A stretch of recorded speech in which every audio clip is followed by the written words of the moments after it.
I'm Scott, and this is GreatScott Knitting, episode, I think, 40. Wow, 40. Today is November 27th, 2022. Checking out my calendar just to see what day it is. And I'm coming to you from Wichita, Kansas. And it has been a kind of a standard day. Yesterday was rainy. But lovely day today, cool and just very November. So happy Thanksgiving, happy holidays. Welcome to the beginning of the holiday season. For those of you celebrating the season of Advent, I hope that that's off to a wonderful start for you.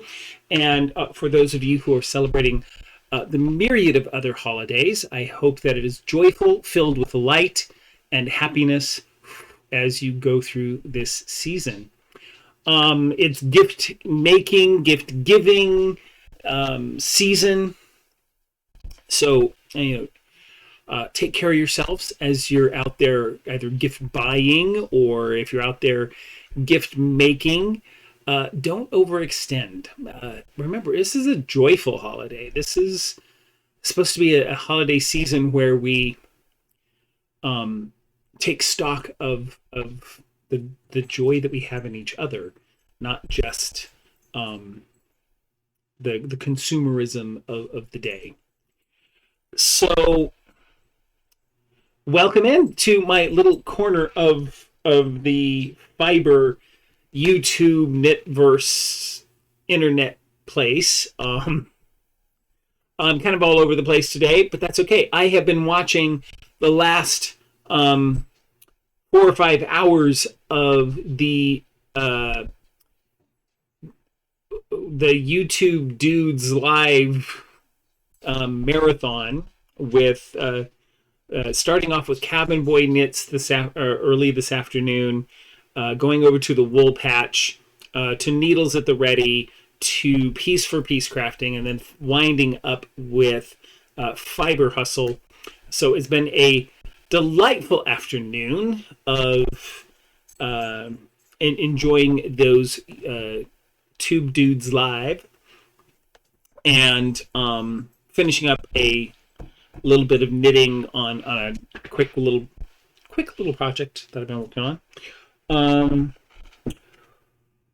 So yeah, it's been a busy past couple of weeks.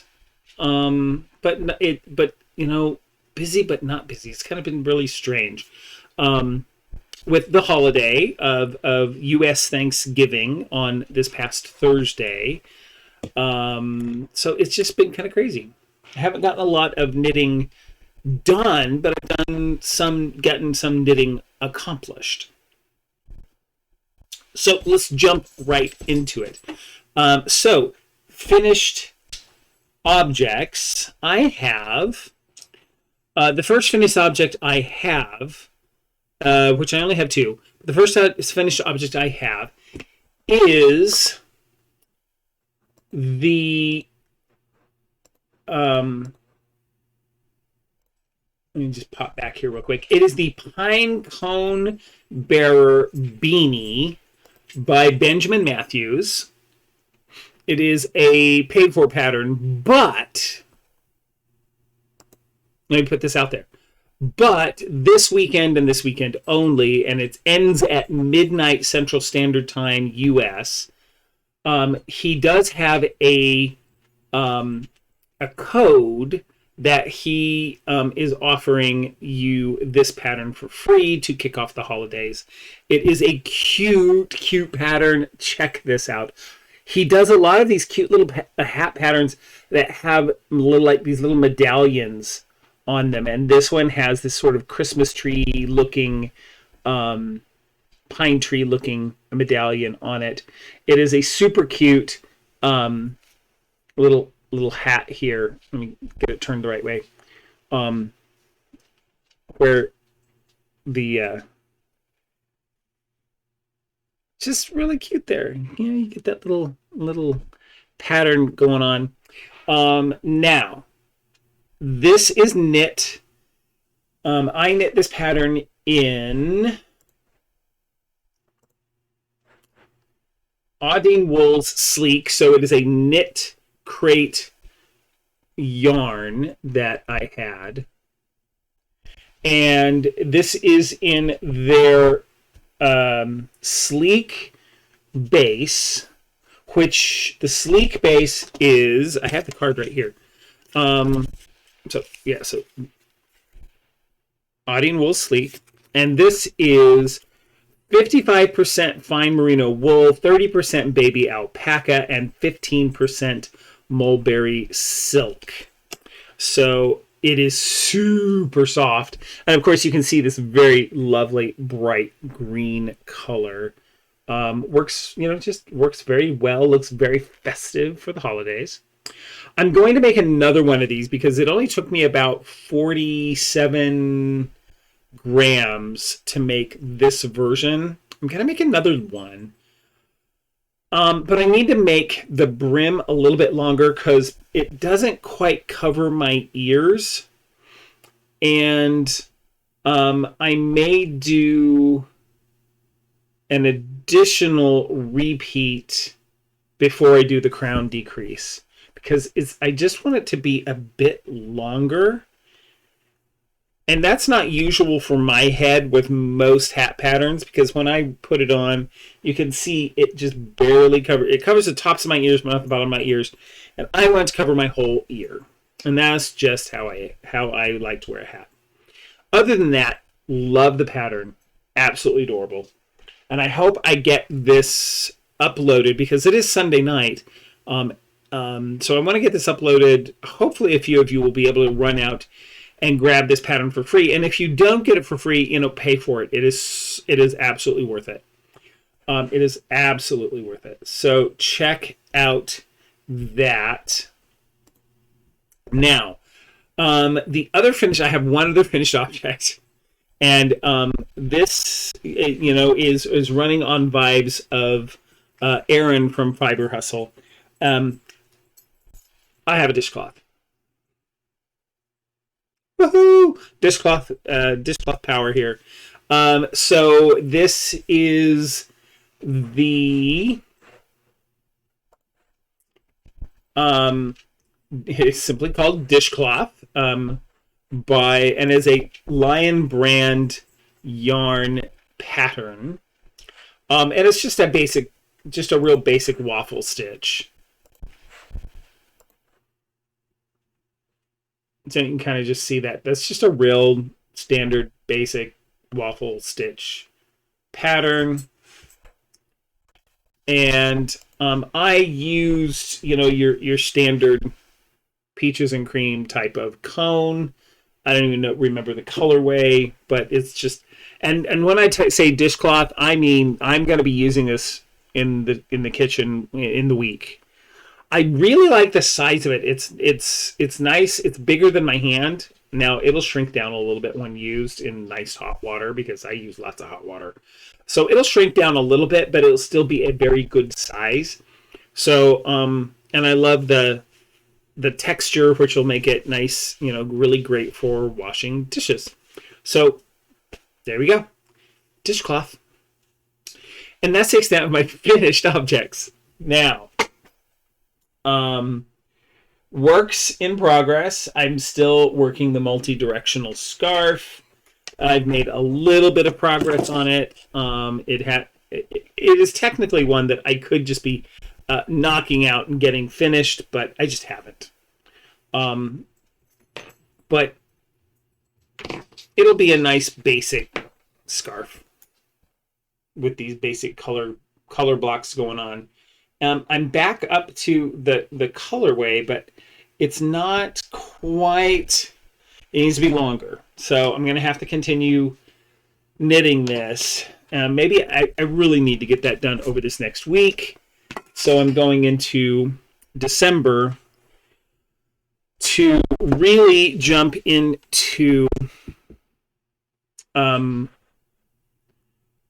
what I thought was going to be an easy pattern. And I'm finding it will not be an easy pattern. as I've gotten into it and looked at it a little bit. And actually, I did a little bit of test knitting for this. And one second, I want to show you my swatch that I did for this pattern. Okay, so the pattern, now that I have you all going, what the heck are you talking about? And a couple of you are out there going, oh, I know what he's talking about. Is this scarf, which is the hologram scarf by Jamie McCandless. And it is a twisted rib scarf with cabling. And it is absolutely gorgeous, as you can see. And it's just very architectural and crisp. And I just thought, oh, what a great knit. So, you know, and usually for me, I'm thinking scarf, oh, a couple of weeks, that, you know, crank that out and be done with it. Well, now, I think it is entirely possible to get this done in a couple of weeks if you are relatively monogamous in knitting it. And so I did a quick swatch in some Red Heart Super Saver that I had laying around. So it is a worsted weight, although you could probably get away with a DK. No, it calls for a DK, but I think you can get away with a worsted. And maybe just kind of up your needle size a little bit. The as you can see, the stitch definition is it just makes it so cool. So here are a couple of things I am finding that I'm going to have to be super careful with as I go into this. Is when you get into this cabling, you really need to pay attention to what you're doing, because I have some major mistakeage going on over on this cable. There's some stuff going on over here that's just absolutely wrong. And so when I do this for real, I'm going to have to give it some real attention. Now, there was a couple of things that I wanted that were like baffling me as I was sort of reading through the pattern, is that, of course, it has your basic twisted 1x1 rib that starts it off, which is really super.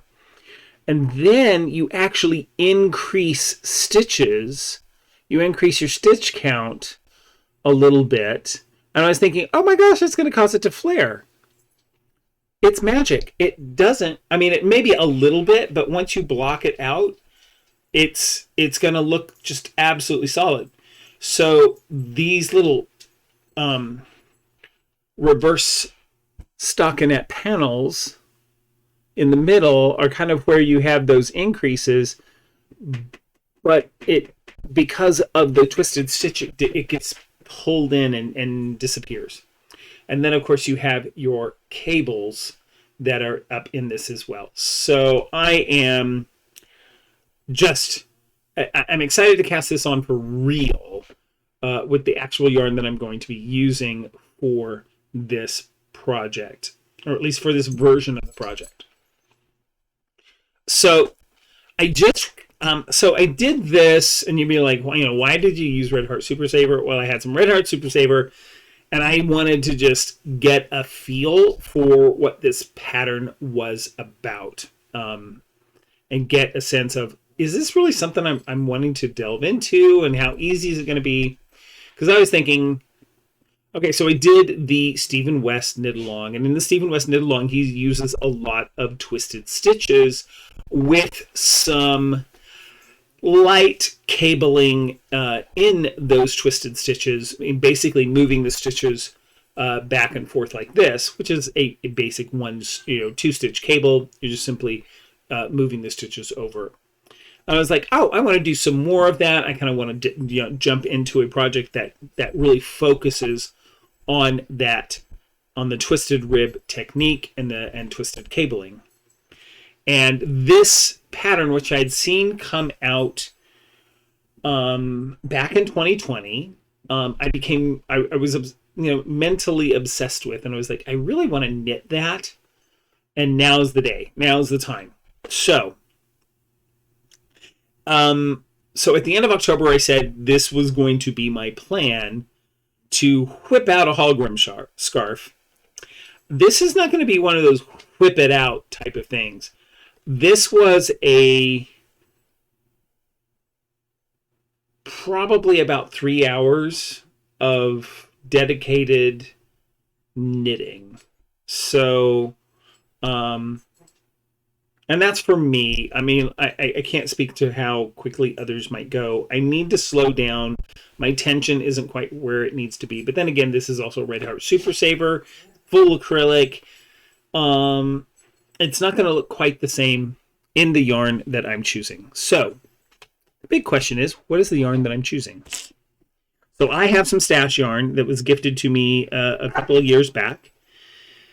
And it is, let me see if I can get one of these ball bands off. Perfect. So here it is.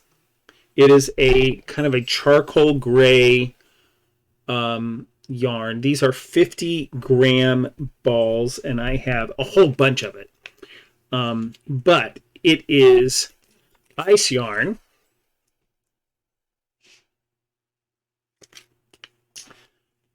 Which this is where is this? 25% alpaca, 25% acrylic, and 50% merino. So it's an alpaca merino acrylic blend. It is a DK weight. And yeah. And this is a 50-gram ball. So this is what I'm going to use to create this. And I think it's going to look stunning in this gray. Sort of, it's a medium gray toned yarn. So I think it's going to look really nice, really sharp.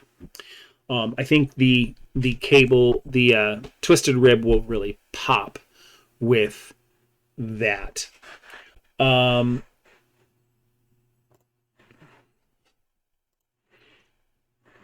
There were a couple other things that I noted for myself that I needed to pay attention to. Now I just do not remember what those were, other than the cables. I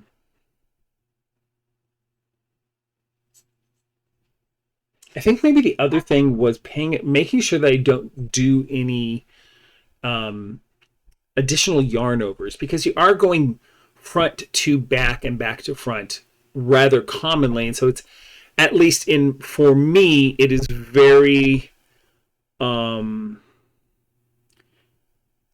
easy to either forget to bring the yarn forward, and so then you bring it forward after you've attacked the stitch, or you bring it forward and it goes over the yarn, over the needle, and so you get this yarn over and it's really weird and your stitch count gets off and things look weird. So that's, for me, one of the things I have to really pay attention to is that. I'm also not using a cable needle, so for me, being very cognizant of picking, being able to do those crossovers in the appropriate manner. And really, so when it comes to doing those cables, for myself, I'm going to have to pay it's going to have to be a non-distracted period of time to get through these cabling sections back into this section where you have these kind of lozenges of reverse stockinette, and then I think it does eventually get into just these basic columns moving forward into the body, and then it does the cables again towards the end.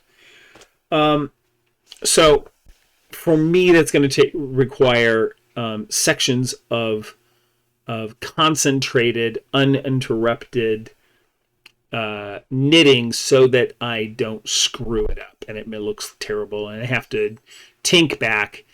This might be one of those projects that this might be the project, I don't know, where I first institute the use of a lifeline. Never done lifelines. I know in the almost 20 years of knitting and knitting lace for a very big period of time, I never used a lifeline.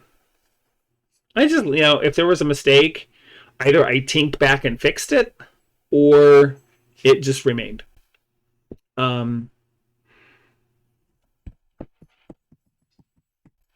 So this may be the point at which I make use of that, because I really like this pattern. I want it to look really good. Of course, I say that anymore. I'm very intentional about most of the patterns I knit. I want them to look really good. So oftentimes I will tink back, as frustrating as that can be sometimes. So when am I actually going to cast on Mr. Hallgrim? Probably at some point this week. So if you're one of the people that is considering playing along, now is the time to go. Grab hold of this pattern. It is a paid for pattern from Jamie McCandless. It's the Hallgrim scarf. I'll bring that back up again for you. I think it's like $7. And with the intricacy of this pattern, I can see why. It is the detail of this pattern is worth it. If I remember right, it would be in your best interest to read through the first few pages before casting on to get a real good sense of how that pattern is written and approached, before you just think, oh, I'll just start at the top and begin going, because it goes through what the basic knit section and knit pattern sections are, and then kind of tells you how to bring those together. So consider that as or at least as far as I went into the pattern. I don't know if maybe later in the pattern he actually writes it all out. If he does, that would take forever, but that would be a couple of things that I would suggest if you're going to do this pattern. Other than that, I think it is it's not particularly advanced. It's real basic. It will give you some really good experience with making twisted rib stitches and some basic 2x2 cable. So, well, or exactly 1x1 cable, which make it a 2-stitch cable. But to great effect. I think this is going to be a super looking scarf when finished. So I am going to be casting that on in this next week. If you're playing along, or if you're interested in playing along, I'm not calling it an official make along, but if you certainly want to make it with me, I'll just let that be there. So if you want to make the Hallgrim scarf along with me, please do, and let me know in comments your progress, your challenges, your successes, all that kind of good stuff. So yeah, so that's finished objects, works in progress, and upcoming stuff in terms of my knitting. Other than that, again, life has been kind of quiet.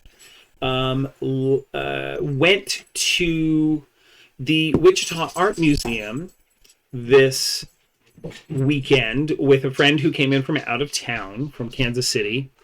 We went to the Wichita Art Museum, which I had never been to, which and it's oftentimes when a visitor comes in that you learn things like the Wichita Art Museum is free on Saturdays, so I could have been going.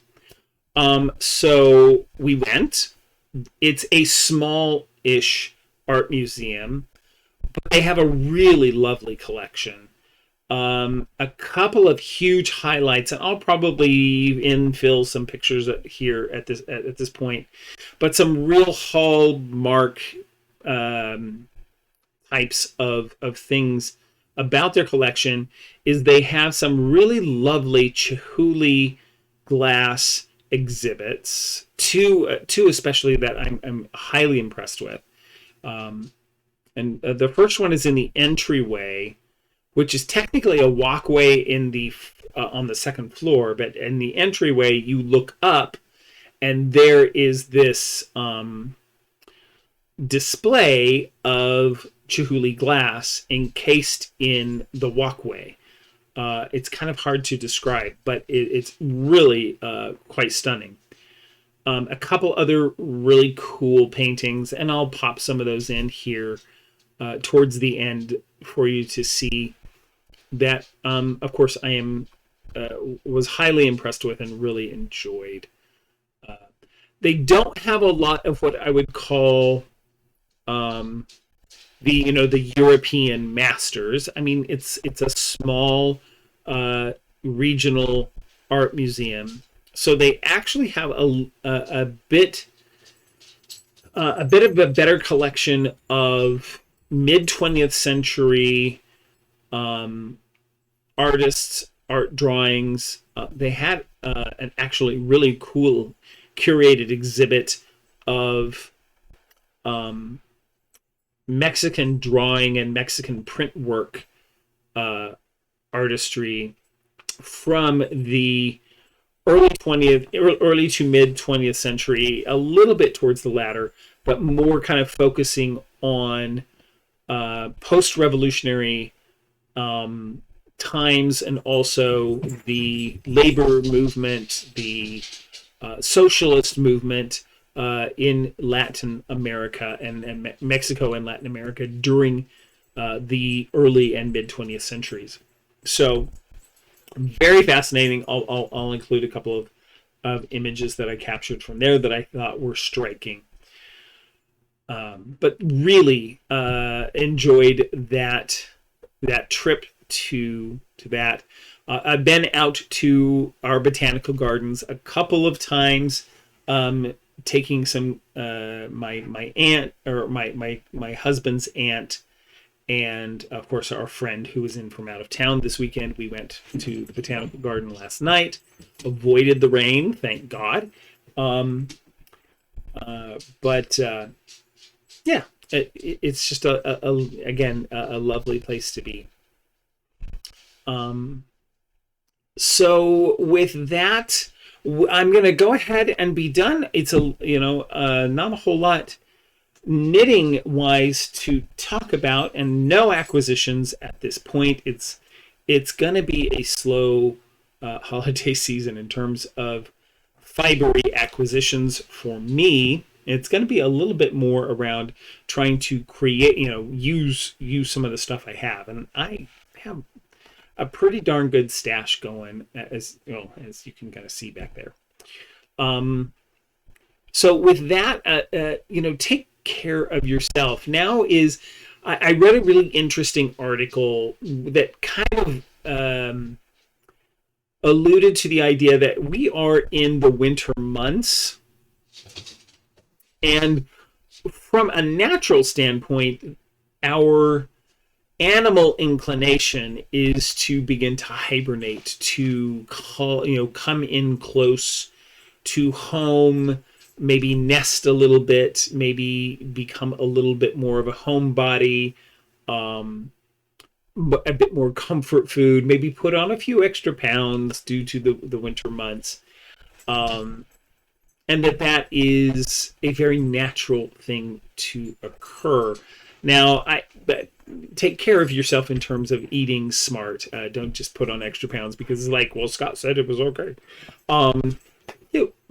Take care of your health still, but give yourself the grace to say, I don't have to be as productive and busy and run all the time, because our natural the nature of this time of year is to slow down, is to become more introspective, from a physical standpoint, being more at home, and also from a mental standpoint, going inside, doing those self checks around how you feel about yourself, how you think your year has gone, and consider, how might I approach the new calendar year that is coming to me, with some fresh eyes, some fresh concepts in terms of what do I want to accomplish,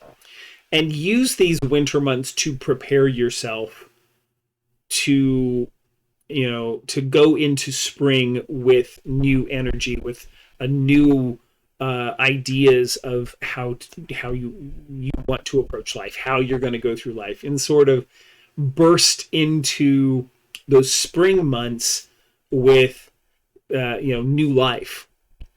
But to be able to do that, you have to take that time now to maybe do some of that inner work. When you plant a seed in the fall that you want to have come up in the spring, there's a lot that's going to go on underground, unseen, and now is a great time to do that. But you need to give yourself the time and the space in your calendar, in your mind, to approach those things. Now, it's not easy, because our habits in this time of year is to go, parties, gift buying, running to the stores, getting things, cooking a lot. It's like, it just seems to be a frantic period of time. Does it have to be? You're the only one that can really answer that. I'm the only one that can answer that for myself. For me, I really do try to take this time to slow down. The article that I read kind of, and I wish I could remember where I read it and what the name of it was, but the gist was, we try to take the high level of production of the summer months and replicate it in the winter months. And that is just simply not the natural cycle. And so it could be, if you feel out of joint or out of sorts, or like you're swimming against the tide, it could be that the nature of this time of year is to slow down, relax, and go inside. So with that, take care of yourselves. Have a wonderful start to your holiday season, and create some time and space for joy, for happiness, and for light. And with that, I bid you a wonderful, wonderful day. May you have peace in your home and the fullness of joy for all who dwell there. Until next time.